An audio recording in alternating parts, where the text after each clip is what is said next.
Suite numérique. Alors je commencerai ce petit rappel par une définition des suites. Ensuite on verra ensemble les suites arithmétiques et les suites géométriques. Après on parlera de monotonie, de critères de convergence, du théorème d'encadrement et à la fin je parlerai du principe de récurrence. Alors commençons par la définition. Les suites numériques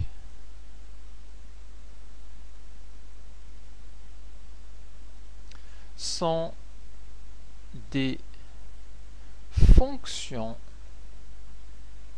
d'un type simple,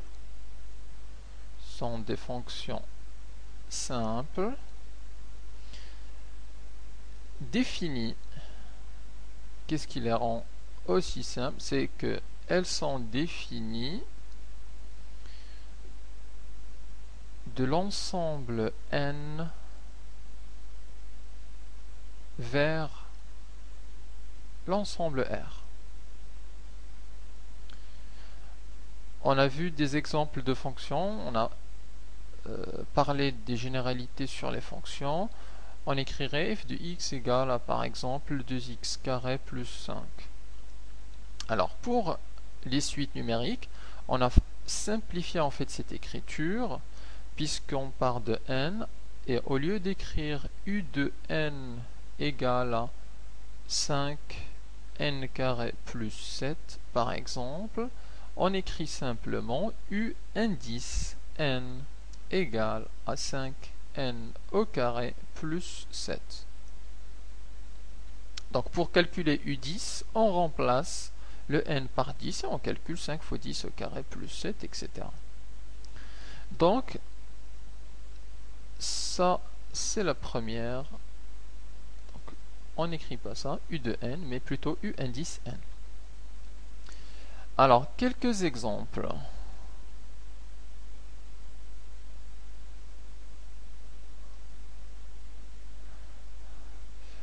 Je prends l'exemple de un égale à 4 facteur de n au carré plus 3n.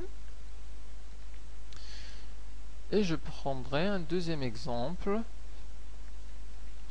avec une suite définie par récurrence, où u0 égale à 4 et un plus 1 égale à racine de un plus 7. Alors, on va faire quelques petits calculs. Donc, par exemple, calculer le premier terme à partir de là, u0. Donc, il suffit de remplacer le n par 0 dans cette écriture, ce qui donne 4 fois 0 au carré plus 3 fois 0. Donc, ça donne 0. On peut calculer u1, 4 fois 1 au carré plus 3 fois 1. Alors 3 fois 1 ça fait 3, plus 1, 4, 4 fois 4 ça fait 16. On peut pareil faire le calcul du terme U 2011. Auquel cas, il suffit simplement de remplacer le n ici par 2011. Donc j'écris simplement le calcul, mais vous êtes capable de le calculer avec une bonne calculatrice. Donc on a le U 2011, on peut le calculer facilement.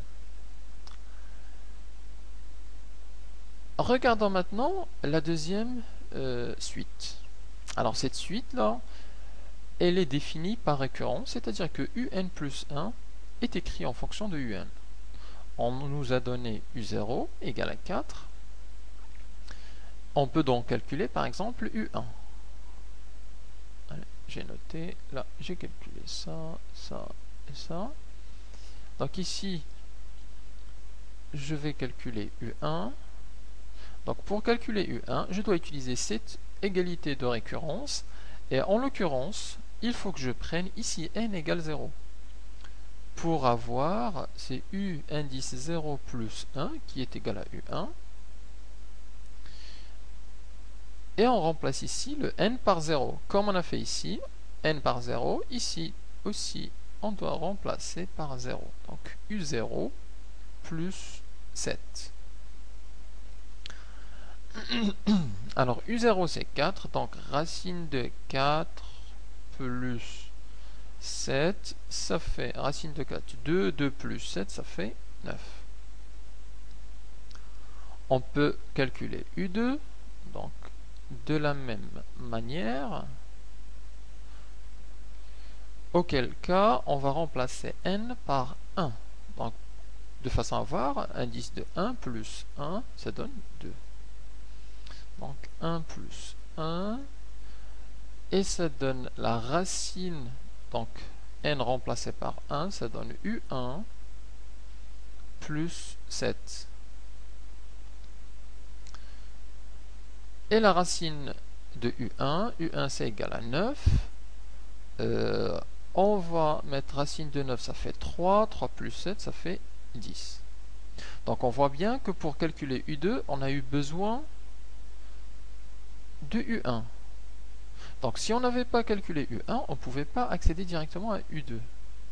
Donc c'est cette nécessité d'avoir le terme juste avant pour calculer le terme n qu'on appelle la définition par récurrence. Par exemple, admettons que je vais calculer U 2020 avec la suite est définie par récurrence. Donc si j'applique ma relation, ça va donner la racine de U. Ça c'est UN plus 1, donc là ça va être le rang inférieur de 1, c'est-à-dire U 2019 plus 7. Or là il y a un problème, puisque le U de 2019 je ne le connais pas. Et il faut le calculer avant de trouver U 2020. Si j'écris U 2019,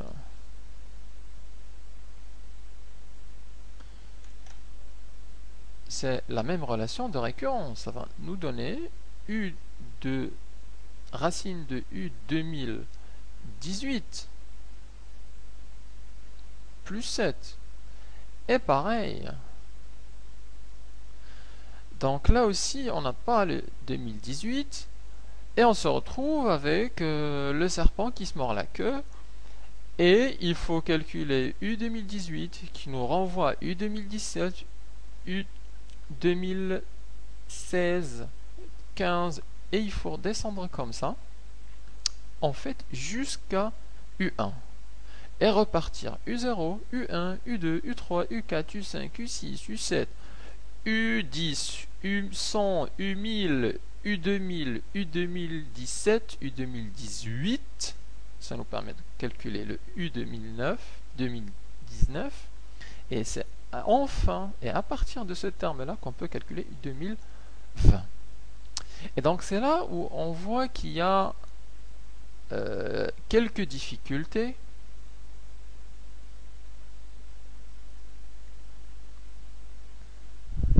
Pour ce type de suite. Donc pour ces suites définies comme ça, qu'on appelle les suites définies par récurrence. Pour les suites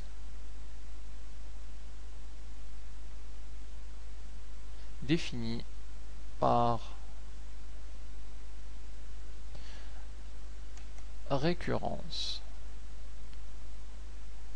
Alors bien évidemment, de nos jours, même cette écriture comme ça, elle pose pas trop de problèmes, puisqu'on peut bien faire un petit tableau Excel ou programmer ça sur une calculatrice scientifique et calculer le 2000 2018 jusqu'au 2020. Mais imaginons qu'on demande eu 2 milliards 255 000 milliards de 555 000 milliards de, etc. Vous voyez bien que ça prendrait un temps énorme à calculer, alors que si on avait une écriture, une définition comme ça, en fait ça va être tout de suite. Tout ça pour dire que les suites numériques, en fait, elles sont définies de deux façons, peuvent être définies de deux façons différentes.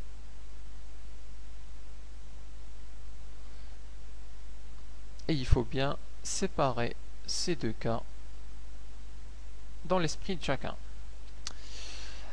Il y a les suites définies par récurrence,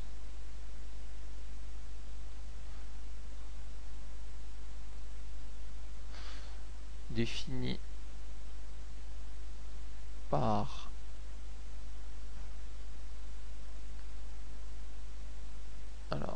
récurrence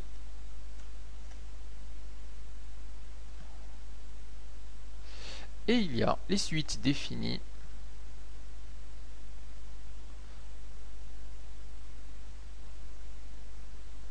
en fonction de n.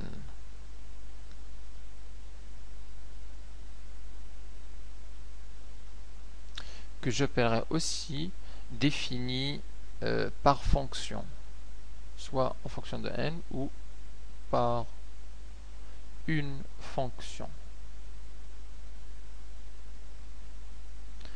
Donc dans ce cas-là, on a le un. Lorsque c'est défini en fonction de n, on a un, c'est une fonction de n directement. Et lorsque c'est défini par récurrence, on doit donner le premier terme et ensuite le un plus 1 qui est fonction de un. Et on a bien vu les deux exemples. Cette suite est définie en fonction de n, simplement. Celle-là, elle est définie par récurrence.